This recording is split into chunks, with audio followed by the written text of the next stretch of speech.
Welcome back, everybody, to the ND and Free podcast in partnership with the Awareness Space, a podcast and media platform that explores how NDers can live their truth and feel free in their lives. We hear from inspiring coaches, therapists, experts, and fellow NDers from all over the world. I'm Owen Morgan, a wellbeing coach and ADHD coach, everyone, and I have over 10 years experience in the wellbeing sector, and I've interviewed over 500 people across 4 podcasts. I received my ADHD diagnosis at 41, and it changed my life forever. My mission is to explore how the human spirit and understanding our whole self can bring us a life full of possibilities. So today we have another returning guest, and not just any old guest, but our most listened to episode of all time in ND and Free history is the person that's with us today. We have returning Esther Barrett. Esther is an ADHD and neurodiversity coach, supervisor, and trainer. She runs her business, Barrett Coaching and Training. Esther is the reason I have become an ADHD coach, as I trained with her. Her course is incredible, and she is a wonderful coach. So welcome back, Esther, to the show. It's nearly been a year, which is absolutely insane. How are you? I can't believe it's been nearly a year. That's unbelievable. It seems like only yesterday to me. I'm great. Thanks, Owen. Thanks so much for having me back. Really appreciate it. No, I appreciate everything you're doing. I appreciate all the support you've given me and the opportunity you've created as well. But yeah, I think it was November, December-ish, something like that. So we are getting close because it's September now. Like I said, it's the most listened to episode. I think if anybody needs to know about it, it's episode 15. I have renumbered the episodes, everyone, in case you're confused. So episode 15, where we discuss how coaching can help with ADHD, how community helps with that. And by far, hands down, the most interacted with, which is wonderful. So I'll put the link in the show notes. But where are you at the moment then, Esther? How is business in this year since we spoke? What's going on? What's happening in your world? It's really funny that you asked me how business is because I've never considered myself to be a business person. I was in education for 25 years. Being a business person feels still quite a bit alien to me. So when I went self-employed last year, we were having people coming on the course and it was great. And I was able to kind of make a living, which was very unexpected and not intended. And now it really is a business and I really am a business person and more people are coming on the course.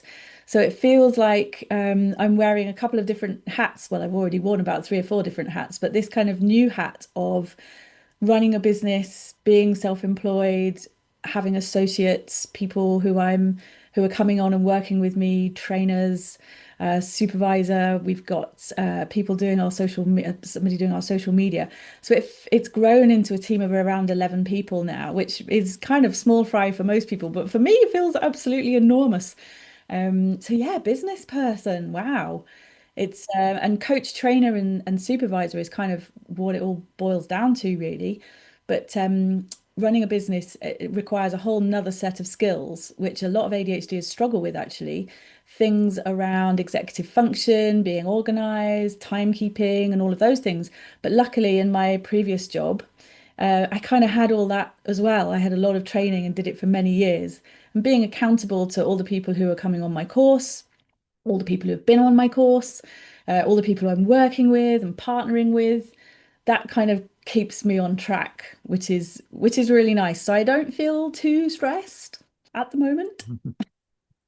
No, congratulations. I'm always keeping it on LinkedIn, and me and my partner are always getting a little whoop when we see you. We have another person that's joining the team to run courses, and it's just really, really exciting. And is there any part of you that's concerned that you won't be on the ground doing the work? Are you going to avoid like running off into the admin at the top and wanting to keep yourself, you know what I mean, feet on the ground with actually working with future coaches and clients as well?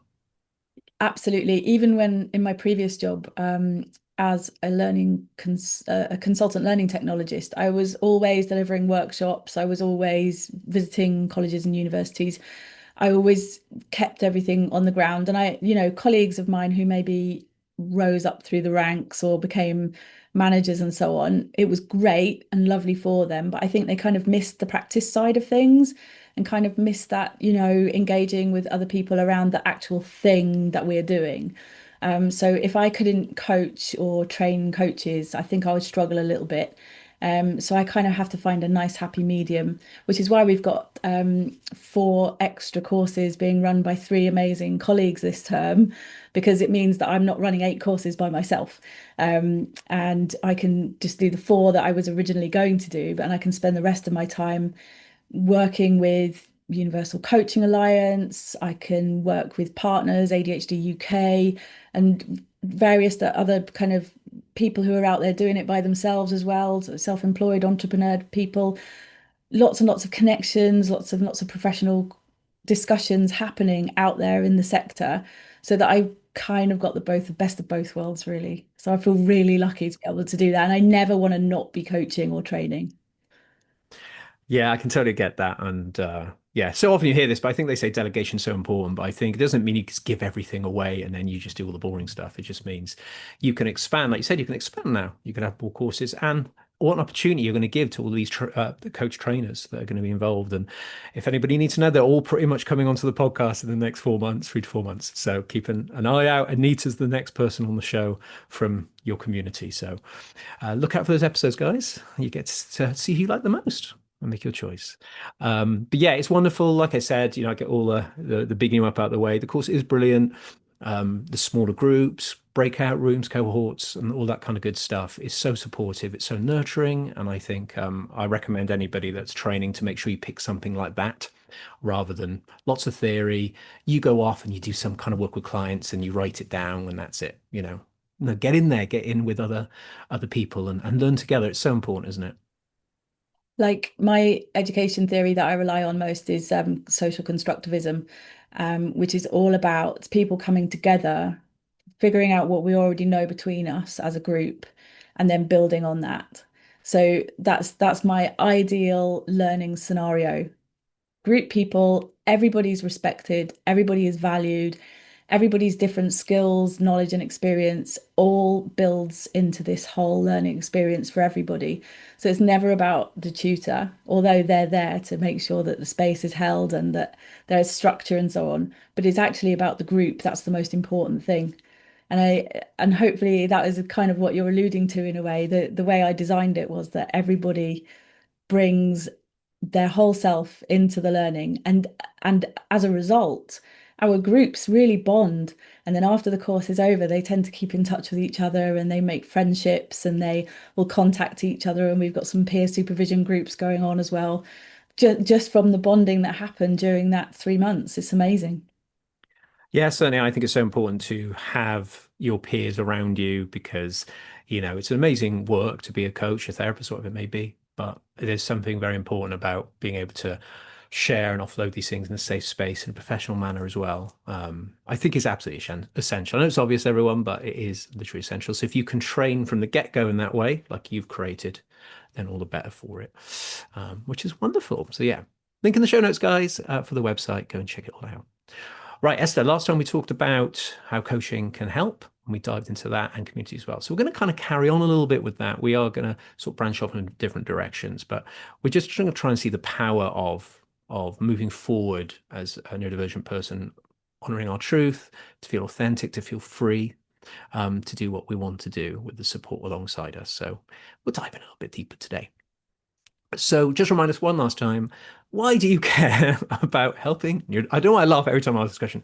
Why do you care about neurodivergent people? What's the thing about that?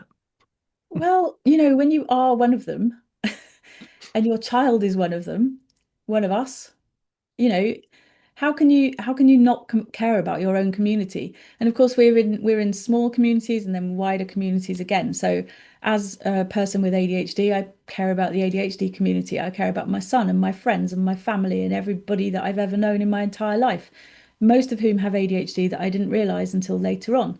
So everything that I care about is within that community, whether I knew it or not. And then the wider neurodivergent community, I've got 3 different neurotypes that I know of. So I'm going to care about all of those people, every single person in that community is their own unique combination of different factors, backgrounds, neurotypes, intersectionality, as Anita talks about. So then you go out wider to your wider community of people who don't feel they fit in for whatever reason. And then to the wider community again, the society that we live in, and so on, going out and out. That's where I am. It's who I am. It's what I'm part of. That's why I care about it. Particularly our neurodivergent community or any community who's marginalized for whatever reason. We have a strong sense of injustice and justice. So when we see a community who's marginalized, we can feel very deeply about that. And so many of us in our neurodivergent community are marginalized in more than just the ways of being neurodivergent. There's lots of, gender identity issues. We're finding that across the world, various different communities are struggling to accept the idea of neurodivergence and other kind of differences that happen. So I think you kind of partly you innately care. You just can't, it's just subconscious. You can't help it. You just do. And partly kind of once you start to realize those things, then it becomes much more of a conscious caring. And because I've been in education for such a long time, my life was completely turned around by going into education. Before that, before I was about 30, I didn't really know who I was, what I wanted to do. Maybe I've talked about this before, but when I went into education, I was like, oh, I've got a purpose now. And the purpose is to support people to learn things so that they can then be independent and empowered. And the day I started doing that was like, that's it. Mhm. That's me now.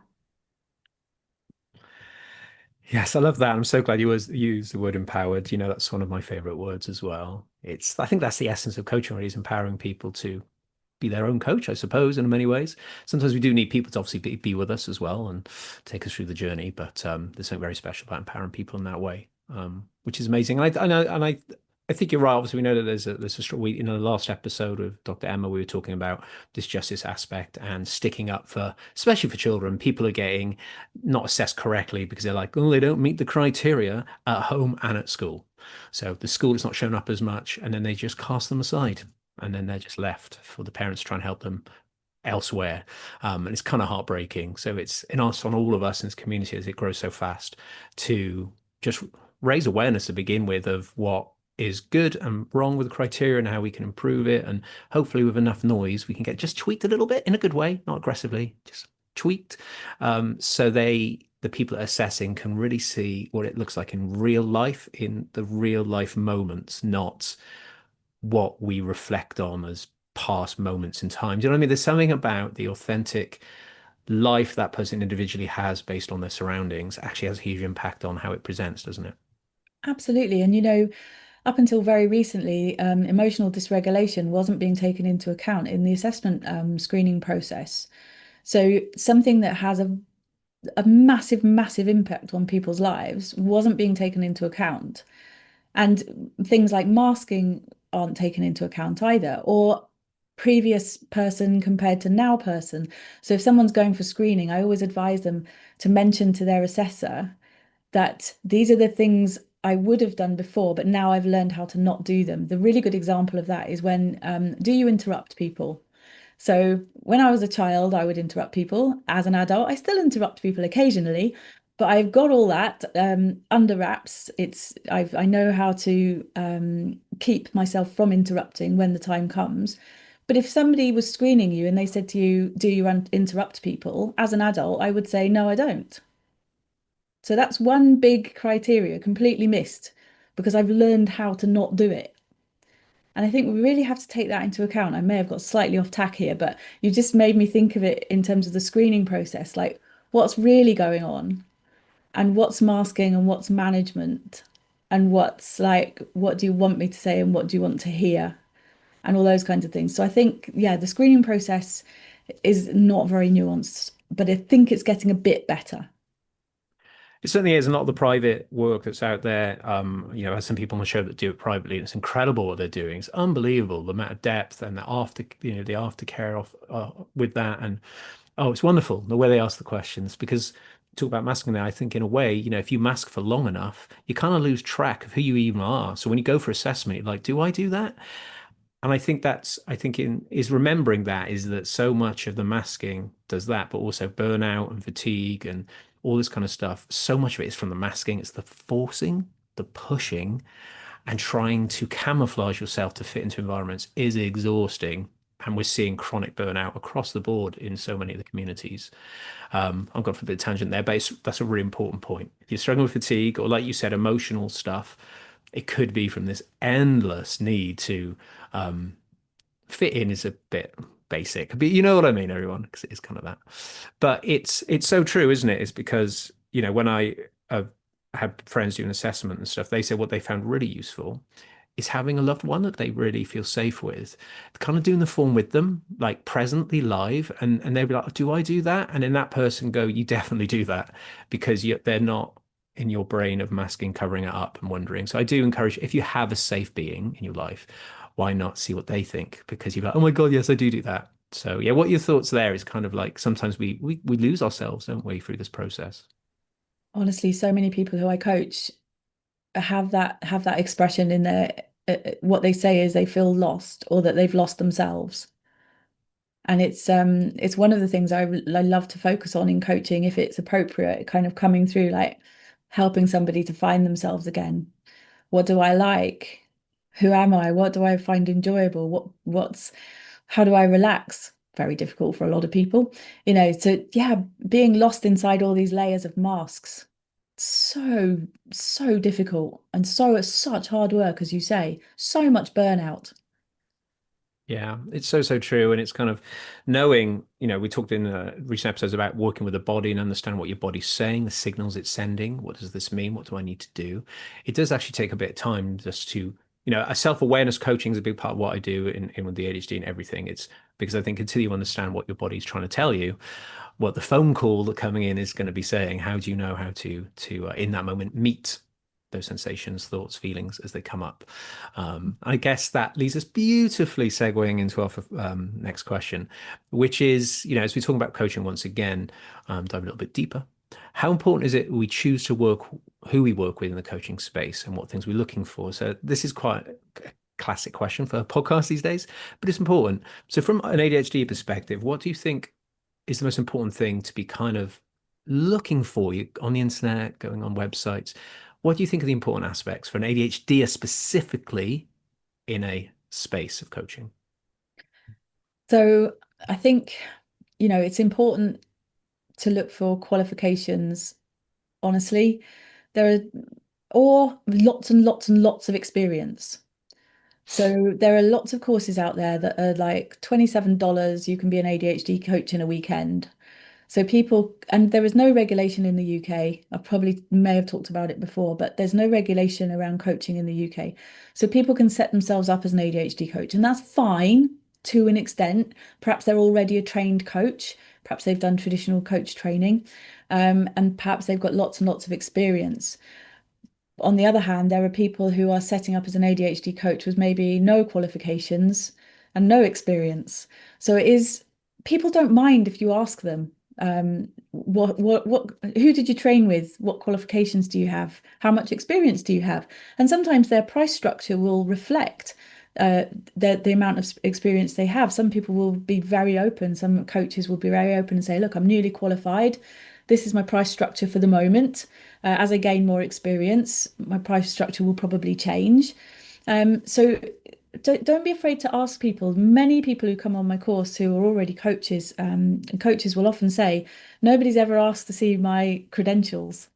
Nobody's ever, they kind of go by the website and then don't kind of go any deeper really. So if you are looking at websites, it's quite useful to look for things like qualifications, where have they trained, so that they've got specialist qualifications.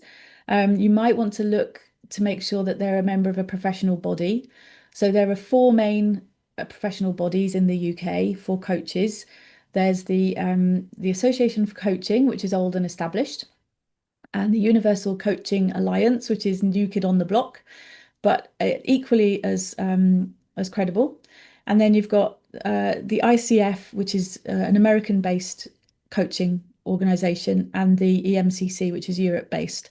So if they're a member of one of those four bodies, you're going to know that they're a professional. They take their professionalism very seriously, that by signing up to be a member of a professional body, they're committing to a competency framework on which to base their practice, a code of ethics on which to make their decisions and their judgments, that they have committed to doing continuing professional development over the time that they're a member, and also, extremely importantly, that they're getting supervision, because coaches need supervision. We can't do this on our own.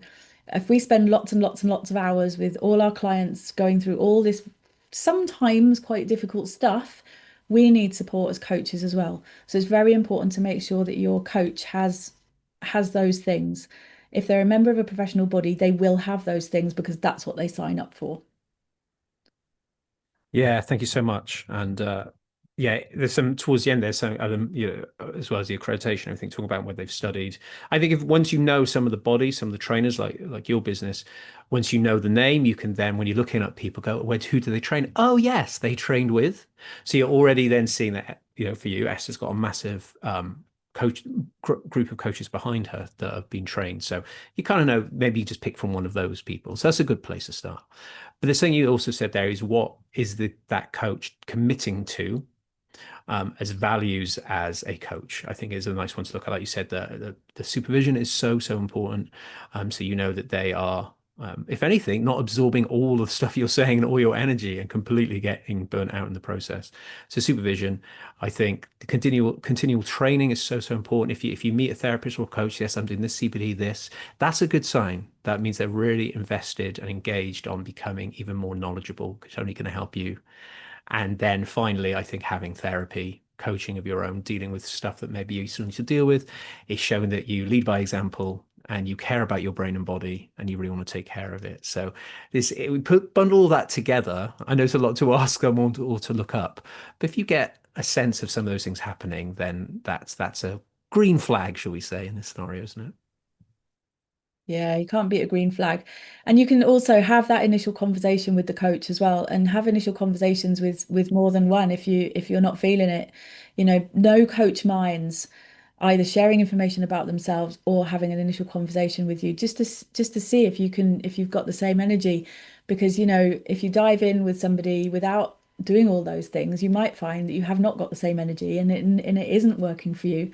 And there are coaches out there who are practicing in all sorts of different ways. There's not one way of doing ADHD coaching or neurodiversity coaching. There are a range of tools that we can tap into, and people have got different specialisms. Different coaches now have got different specialisms, different backgrounds, different kind of different perspectives, different philosophies. So look for someone who's going to kind of be a similar energy to you, and don't be afraid to kind of try out two or three different conversations and see which one works best for you.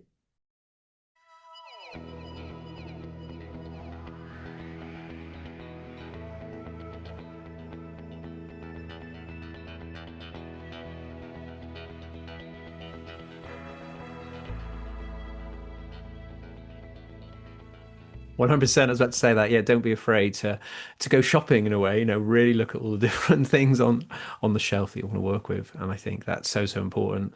And like you said, people bring different things in, maybe other CPDs they've done, which like say you use polyvagal language, you know what polyvagal is.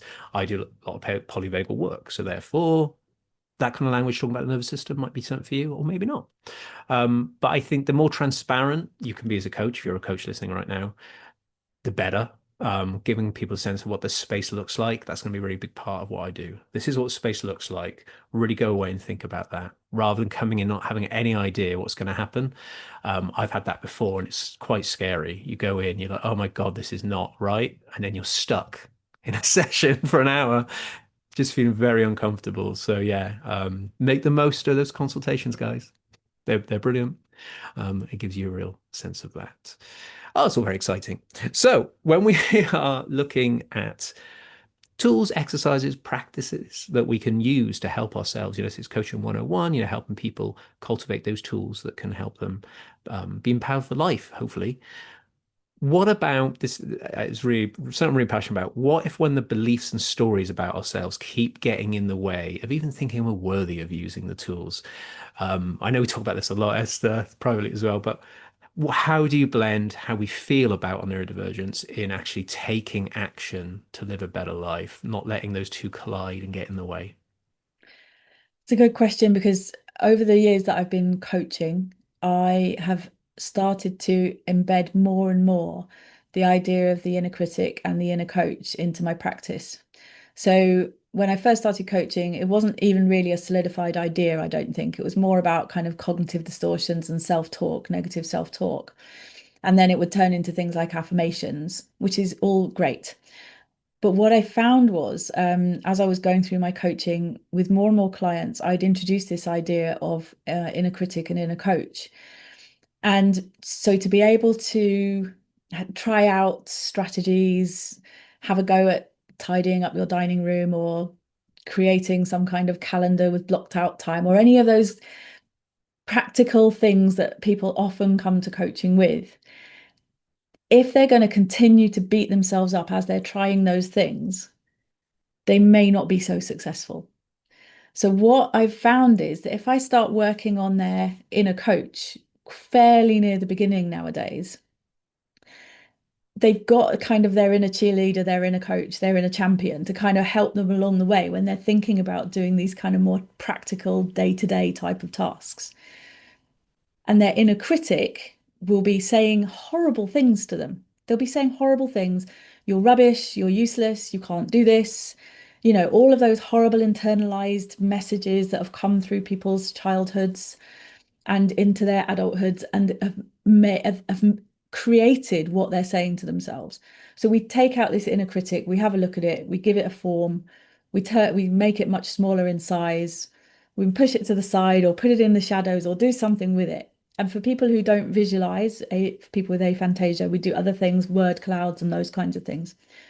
And so we make it into a form and then we identify the inner coach and we turn that into a form as well. And we make it bigger and we make it louder and stronger. Now, I'm not hypnotizing them and I'm not doing NLP. I'm not qualified in any of those things. And just literally, we're not relaxing or breathing or anything. I just say, what does it look like? And they say, this is what it looks like. So it's nothing kind of, deep down in their subconscious.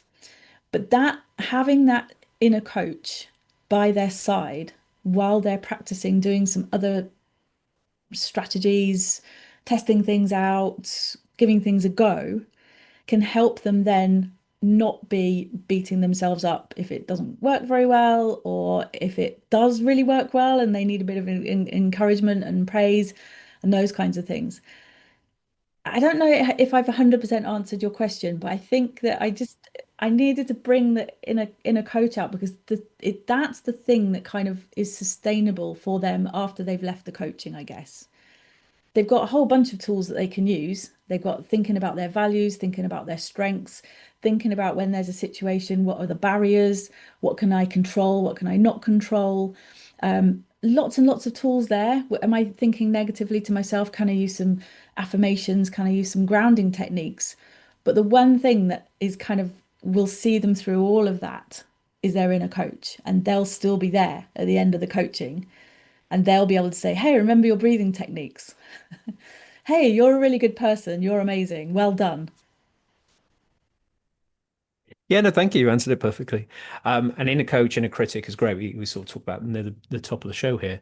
And I think that's a it's a really nice way to think of it because, you know, a lot of people I spoke to, especially me, my mind rarely kind of stops. It's kind of always have a little think, looking at my environment. I'm quite a hypervigilant person as well. But what I've cultivated over the years, and especially in the last year, from the community, from your course, from books that I've read, is learning how to communicate with my own thoughts. Like having the awareness space is all about that. What I will be teaching is dropping into the awareness space, the thing that's seeing the thought. You're not the thought, you're not pushed around, hooked by it.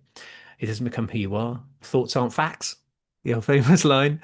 And being able to communicate in a way and have a little chat. That's how I do, and it really, really helps. It's like I know what you're doing. I know that you're scanning, you're overstimulated, and you're scanning on YouTube, watching little football videos or whatever it be.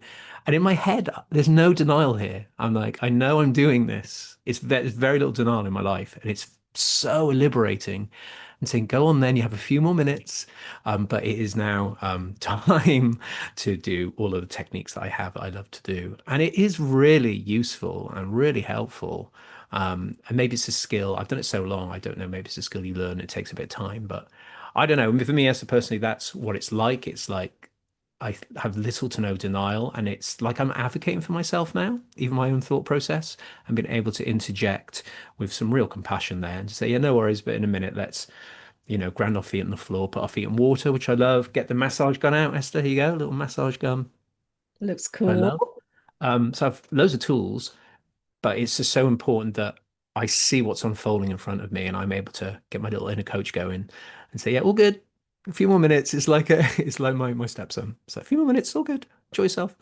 So what are your thoughts there? I don't even know if there's in any way a problem with this technique, but it really works for me. And what you've done there, Owen, is you've taken the judgment out of it because our inner critics are constantly judging us, judge, judge, judge in a really mean and harsh way. And what you've done now, what you've described is taking the judgment out of it. You're just accepting that, okay, I'm just going to watch this video for a bit longer. Yeah. And then after that, I'm going to do something else. You're not saying you're a bad person or you're rubbish. You're saying, oh, this is what you need in this moment. And then in a moment, we have to do something else. And so many clients are just judging themselves so harshly. And just coming to that place of acceptance can be so helpful. Like, I had a client who was judging themselves really harshly for not being able to organize their meal planning when they were really, really busy. And I was like, okay, so sometimes you can meal plan and sometimes you can't meal plan. And she was like, oh, yeah, it's just, it is what it is. It's not a bad thing. It's not a good thing. It just is. So if we can kind of take out those judgmental words and just say, oh, some weeks I can meal plan and some weeks I can't meal plan. So those weeks I'm going to have my emergency meals. All the judgment is then gone. Yeah, it's interesting, isn't it? Because you may say, bringing values, it's really important for me to take care of my gut. Therefore, I should never eat badly because I really care about my gut. It's a value that I take care of that part of my life. But unfortunately, a lot with sometimes neurodivergence, there can be a lot of impulsivity there. And if you're feeling really flat and really dorsal vagal, as they would say, it's very hard to fight this urge of wanting to get your brain back in track, get some dopamine pumped into the system so you can take action. You feel flat, of course, you're going to want to do that. And so living by value is fine and it's really important to know our values, but that isn't to say that that's going to be the answer when you're feeling insanely low or flat. You are going to want to do something that's not good for your gut. And that's okay too. Makes total sense. It's just remembering that it makes sense. Of course, why wouldn't you do that? And I think that it makes sense line is incredible. And I think it's really, really powerful. And then it just empowers you later down the line to say, "Oh, I'm feeling really low," and you catch it much earlier, and you're like, what can I do that's really beautiful for my nervous system?" And you learn what those are as well. So that's kind of building up your toolkit as well, ahead of time, isn't it? Before it gets to a point of impulsive action. Exactly. And because we're in a state of overwhelm so much of the time, what the coaching can do can give you that space to think about how you might mitigate for the future. So for accepting that sometimes things aren't going to go the way that you want them to, sometimes things aren't going to be perfect. Sometimes you're just going to want to have a ready meal because that is all the spoons you have left. And if you've got one in the freezer, then yes, though that can be the time when I'm like, yeah, I'm okay with that. I'm not panicking. I'm not overwhelmed. I can just say, right, today is the day that I have my frozen peas. Yeah, it's true. And you don't, the whole idea of pushing and forcing, you don't want to be doing that within your own psyche either. Just like, no, stop doing that. We have to do this. This language is you've got to be very careful with that. And it's just treading that line. I think that's why it's so important just to maybe at least have a few sessions with somebody just to get a sense of them seeing, helping you see how your brain works. That's a good place to start, how your thoughts unfold, rather than trying it. You can't, there's only so much reading you can do. Say, yeah, I'm going to try that. And you can't, you get frustrated and upset with yourself. And then you just give up. I'm just ND. I guess that's just it. This is the best I'm going to get. This is what life looks like. And maybe acceptance is powerful to a point. But who's to say? Everyone's a little bit different. But I think compassionate acceptance and be able to move forward looks very different to give up acceptance, isn't it? Oh, definitely. I think accept in my for my language, acceptance is a very positive thing because as you said, some people are kind of fighting, fighting, fighting all the time. And actually, I suppose I would say this, I've come from a bit of a Buddhist background, but once you kind of stop fighting it and start like, okay, what have we actually got here? What can we actually do with what we've got? And how can we take the judgment out of that and just it is, I say it is what it is a lot, but a lot of people say it is what it is, but actually it is what it is. I mean, it is like a very true statement. So taking the judgment out and saying, right, what are we working with? What can we do? What can we predict? To what extent can we predict things like energy levels, um, activities that we have to do, work-life balance, those kinds of things? Can we predict different times of the day, week, or month when we're going to have higher and lower levels of energy? Are there ways that we can kind of mitigate? So I use this example like I've got a lip salve in every room because I know I'm going to lose my lip salve. There's like 100% I'm going to lose my lip salve. So if I have a lip salve in every room, I know that I'm never going to lose my lip salve and everything's a lot calmer and nicer because I get very stressed when I lose my lip salve. And it's a bit like that, but on a bigger scale. If you can kind of put a few things in place to help you when you know that things might go a little bit not quite as you would like them to, then you can feel a little bit calmer in yourself because you put things in place to support yourself and with no judgment, with no judgment. Yeah, I love that. It's kind of knowing what your needs are, but not, I know what my needs are in any moment I get dysregulated. But it's like, well, how about you discover what your needs are on a daily basis? What allows you to stay at a level, a ventral, vagal, parasympathetic level of your nervous system? What does that look like? How does your day unfold in advance of that? What are the reasonable adjustments you can make for yourself and your household to make things easier before they build up? I know this is all traditional stuff people may have heard before, but it's very true. It's what are your needs generally for you as a human being? Because that will allow you to have a much more flowing life than you had before. Like right now, I am surrounded by loads of different tactile things that I can do and ground techniques all surrounding my computer here. And that's what I built up over time. And it's an absolute game changer because I know when I wake up after Yeah. working night shift, I know exactly how I'm going to feel and how that's going to end up if I start plowing on my computer and doing things. So I've got all these cues around me saying, hey, get your massage gun out, whack it on your hamstring. There's cues everywhere, but it's very tidy. So it's best of both worlds for me. Um, I think of it as being like, oh, sorry, I think of it as being like nesting. So you build the little nests around you, and you can have multiple nests around in your environment, in your workspace and your home space. And if you've got a little nest, and my little nest has also got some fidget toys, and it's got a lip salve, and it's got like some water. And so when I'm in that space, I go away to a different space, and there's also like some water and a lip salve and something somewhere else as well. So it kind of takes away all that kind of stress of trying to create things every 5 minutes in your life. Yeah, having to remember to implement things and do this and get that out of the cupboard. This is the time to do that, but it's not visually there. So Yeah. it's just making adjustments. Just make your house just this amazing place that you reside to in many ways, with everything you could possibly need. And that's really helped me and my partner and our stepson as well. It's been amazing. Just allows a much more happy environment, which is lovely. We are we are running out of time fast here. We've got a few questions here, but there may be a third appearance if you ever have time after the insane growth of your business. I will always try and find some time to get you on. Um, but this is quite an important one. So, how do you feel we can make peace in a world that may not be set up for us? So, we talk about how the world's not set up for us and it's very hard, and the world doesn't really want to adjust sometimes to us either. But how can we actually make peace with that? Because there's only so much justice work we can do, and it's amazing we should be doing it. But to a point in any environment, you might just have to make peace in it just for a moment for your own bloody mental well-being. It's not being in your head and it taking a toll on your nervous system. So is there a way we can just make peace in any given day or moment where we know in this moment the world isn't set up for me, but I've got to take care of myself at the same time? I think it's quite a tricky thing to master. Yeah.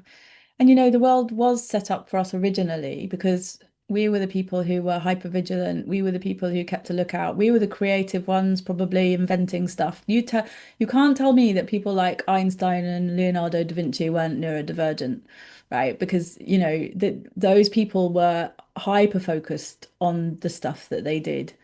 And I think that it's a part of the piece is remembering that society is very, very recent. The way society is now is very, very recent. And we've evolved over thousands and thousands of years. In a very strong, there are lots of us. So we obviously were incredibly useful and we have been incredibly useful. So there's something there about just because society, what it looks like now since the Industrial Revolution, say, looks so different to what it did before that. So if we can understand a little bit about the history of where humans have come from and how we've evolved and how we've come through these various different industrial and technology revolutions, it will help us to remember that actually we are very unique and special people, just like everybody else. And we have our unique and special skills, just like everybody else. It just so happens that the majority of society has kind of evolved. Education is a great example of that. We still have Victorian education system. So, you know, remembering that we are valuable and we have lots of talents and skills. Peace, I'm not sure. Does anyone ever have peace? Finding my community gave me peace, and that's something we talked about in the previous podcast. Being amongst like-minded people, being amongst people who accept you for who you are, being authentic, being able to unmask, but comfortably unmask, that's peace for me. Um, this conversation with you, this is very peaceful for me. I feel very comfortable talking about these things with you. I'm not quite sure if I thought very hard about it. Lots of people listening to it might make me a bit like, oh, hey. But generally speaking, when I'm talking about neurodiversity, neurodivergent issues, with other neurodivergent people, I've kind of found my peace with that. But the other thing is that I was able to channel my talents. So I think part of peace is lack of discomfort. And if you're trying to channel your energies and your talents into a place where it's uncomfortable and you're uncomfortable and they're uncomfortable and everything's uncomfortable and these aren't your talents anyway, really, you're just trying to make yourself fit in, then that is never going to be a peaceful place to be. So finding a way to kind of, when I was in education for a really long time, I was really, really comfortable. I was in a very happy, peaceful place in education. And I think it was partly because I was surrounded by lots and lots of other neurodivergent people, whether they knew it or not, or whether I knew it or not. And the way the creativity and the community and the collaboration and the all working together for the greater good, that was a peace. That was a kind of peace.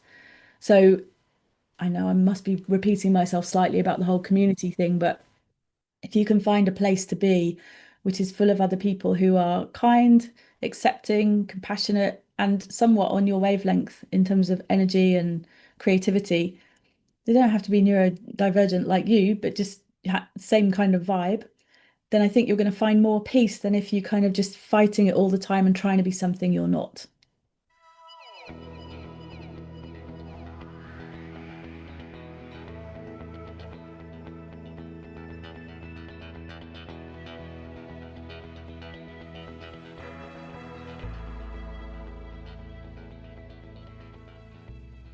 Yeah, thank you. I think it's so important that sometimes you're going to have to, on some small little level, fit in somehow. I don't know. I don't know how to explain it, but sometimes you just have to. But the really important thing is that it isn't just that version of most of your day. And then you go home and you're just like, oh, it's making sure you have like this filling up your cup, topping yourself up, wherever it may be, letting the light back in by having a community or a support group you're in or a coaching cohort group. Not like to train, I just mean a group of other people with a coach leading it and just having somewhere where you're like, oh, that feels good. I just feel myself again, and just keep letting that off, that steam off, so you can create this nice little loop where you are doing sometimes doing what you have to do, and other times otherwise. Or if you can adjust what you're having to do. So if there's something you find really hard about a certain environment, especially like school playgrounds or at work at lunch when it's really busy, it's okay for you to go off somewhere else or integrate a tool or find a best friend, then you go for a walk. Why not just explore things that you can do just to like get a little piece of you back in that scenario? And again, this is all coming down to self-awareness and knowing how your body, your mind interacts with the world and all that. And that brings us back to coaching again. Someone can help us, can't they? So, so important. Amazing. So, I've got two beautiful little questions to finish the show. I don't know how we can do this quickly, but very briefly, where are we in 2025? That since the year that we last spoke, as far as the neurodivergent sphere across the globe, are you seeing the same momentum? Is it just grow, grow, grow, grow, grow, grow, and it doesn't seem to be stopping? Or are we going to have a dip at some point, or do you think we're just going to keep elevating into the world's finally going to understand this and we can all work as one? Are we there? How far away is that? Give me years. It depends on which country you're in, honestly. Um, you know, there are countries where it's still not really acceptable to be neurodivergent or accepted, or even understood. There are countries that are like the UK at the moment is on a great trajectory in terms of understanding and awareness. It's like really happened quickly here. America was like doing ADHD for donkey's years, and it's continuing to support ADHD people through coaching and medication. Here in the UK, it's just gone woof up, straight up in trajectory wise. Other countries still, I talk to people from various different countries, other countries still not necessarily getting that kind of momentum going. So I think the pandemic, the number of children who were diagnosed in the UK, access to work, and the coaching explosion have all contributed to this huge amount of awareness in the UK, and that's not happening in other countries. So when it does, it'll be like a bit of a it's not really a snowball, it's more of a kind of ripple effect, I suppose. One stone goes in, and then gradually the ripples kind of come out into the rest of society.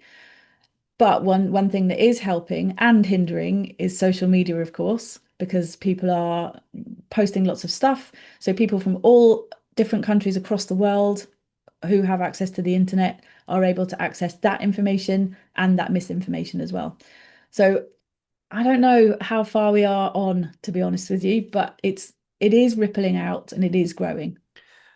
Yeah, I love that. And I think taking the pressure off a lot of us is just come into your authenticity and show other NDers it's possible to live a little bit more free and a little bit more in a flourishing way and just let that shine out, I guess. I think if you watch videos on social media of a creator that you particularly like that's neurodivergent, there's something about them, there's some sort of hopeful energy about them, is just connect to that and go, oh, I want to work towards that too. And it's like anything, and then it just feeds on from there. It's classic psychology. If you let somebody out of a junction, well, you don't have to, pretty much every time I do it, I see them let someone out further down the road, and they probably wouldn't have done that if I didn't show kindness to begin with. And that's a really, really nice example of how we can make an impact just by our presence. Be teachers of presence, as Eckhart Tolle would say. And I think that's really powerful as well. Oh, what a lovely positive finish. So you have your part and message in a moment, which you've done before. So it'll be interesting to see what you say this time. But this is my brand new question, Esther, a really lovely question, which is, can you give me a key moment or a phase in your life, something that where you've had to overcome something despite potentially neurodivergence getting in the way? What are you most proud of? I can't believe I did that considering. Do you have anything like that? Do you know what? I don't normally talk about my PhD very much, but I did a PhD and it took me 8 years. And even though I have ADHD, I still managed to do it. And it was wild. And I still don't really know how I did that. But the benefits of doing it were that I had to go really, really, really deep into my topic. And what I learned along the way, apart from the actual topic itself, my supervisor said to me, go away and explore power and control and read Michel Foucault. And that has changed my life. Understanding how power and control are embedded into discourse and words. I knew it, but I didn't, but it crystallized it.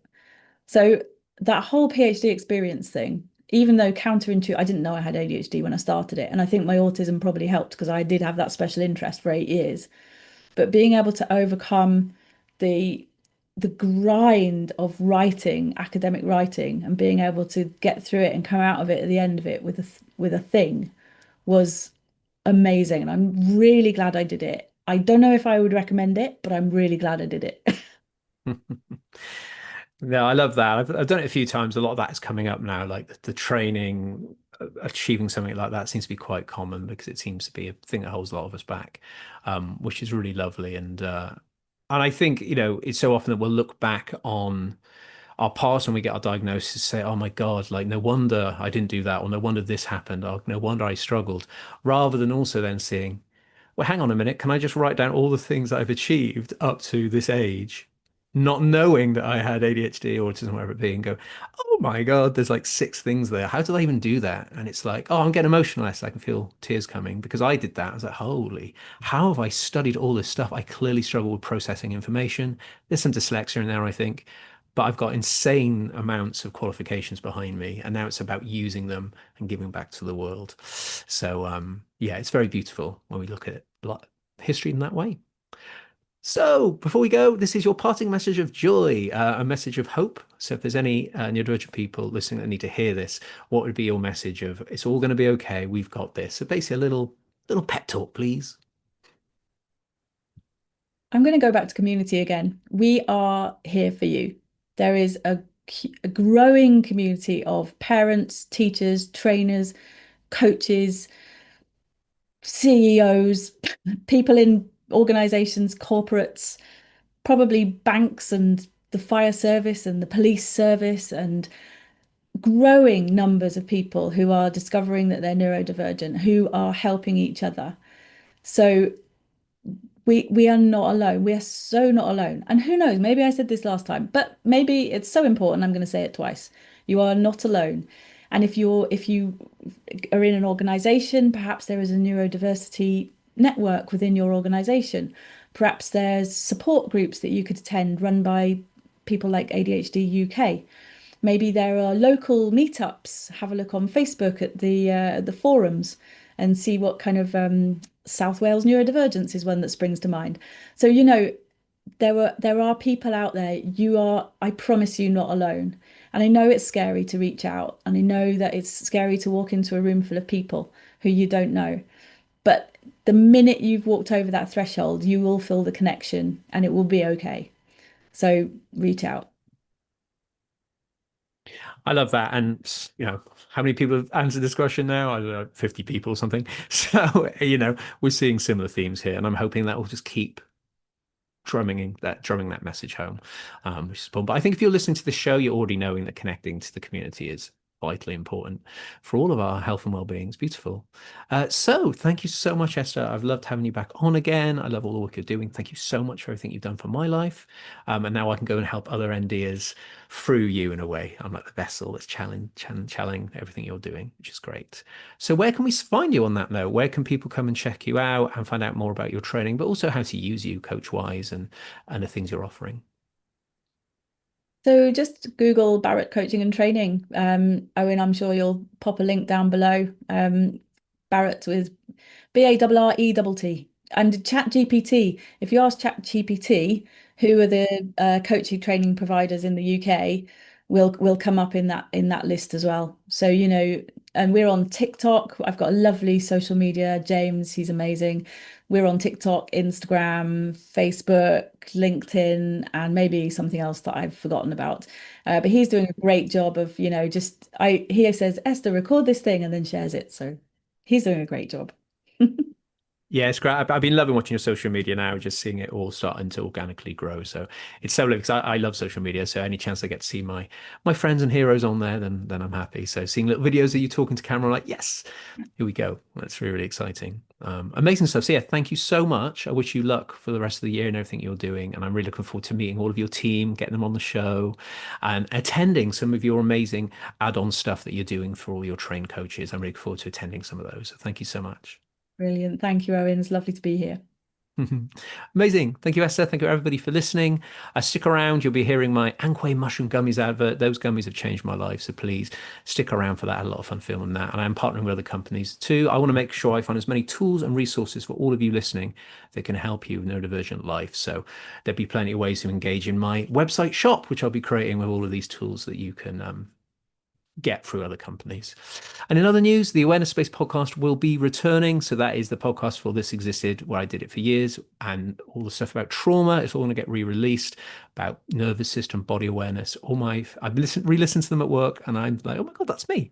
I've come a long way in my presenting style, but go head over to that, the Awareness Space podcast. I'll be having new guests, and just a little spoiler for how it's going to work. People are going to come on and they're going to give me 5 key moments in their life that they overcame and exactly how they did it. So we can collect enough information for you to feel like you have the power to do the same. So I don't know why I'm adding that into my life, but it means a lot to me. So yeah, stick around for the advert and we'll see you in the next episode where we talk a little bit more about neurodivergence.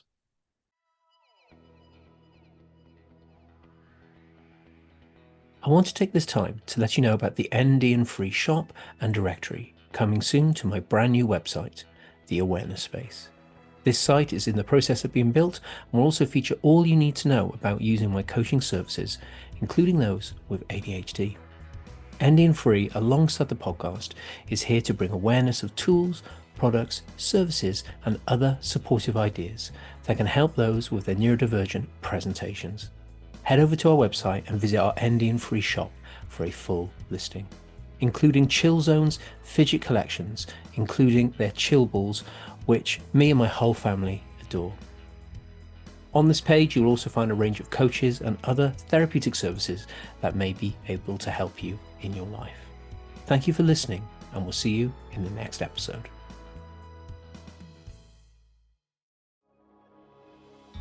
ND and Free is in partnership with Anque Mushroom Gummies.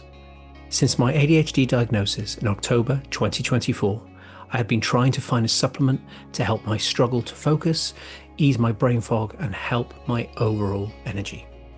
I'd been getting mixed results from multiple supplements until I came across Anque's Mushroom Gummies. So I removed all other supplements and began to take 2 of the delicious tasting gummies each morning after eating. By the 4th week, I really started to notice I could focus for longer and my brain fog wasn't anywhere near as bad.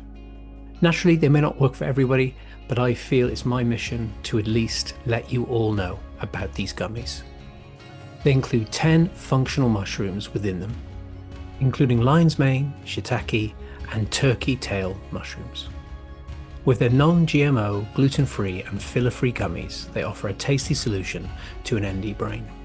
You can order one-off pouches with 60 gummies inside or sign up to the discounted monthly bundles. Best of all, if you use my code ONM15, you'll get 15% off your order.